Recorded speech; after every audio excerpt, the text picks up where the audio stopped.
Chapitre 4. Eliphaz de Théman prit la parole et dit: Si nous osons ouvrir la bouche, en seras-tu peiné? Mais qui pourrait garder le silence?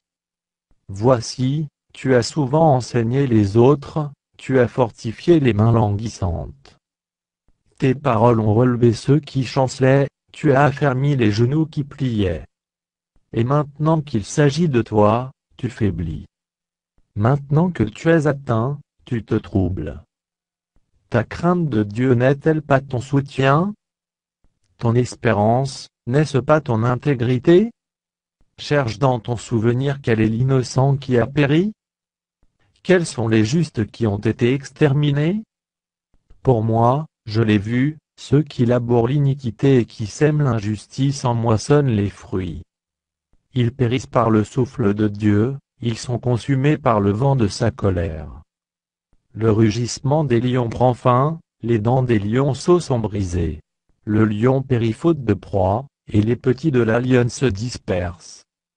Une parole est arrivée furtivement jusqu'à moi, et mon oreille en a recueilli les sons légers.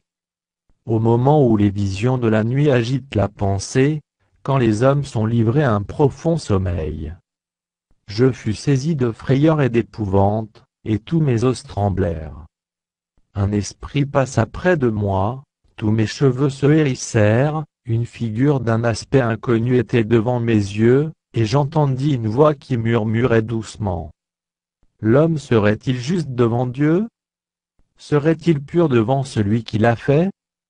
Si Dieu n'a pas confiance en ses serviteurs, s'il trouve de la folie chez ses anges, combien plus chez ceux qui habitent des maisons d'argile, qui tirent leur origine de la poussière, et qui peuvent être écrasés comme un vermisseau.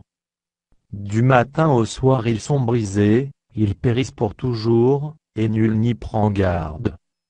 Le fil de leur vie est coupé, ils meurent, et ils n'ont pas acquis la sagesse.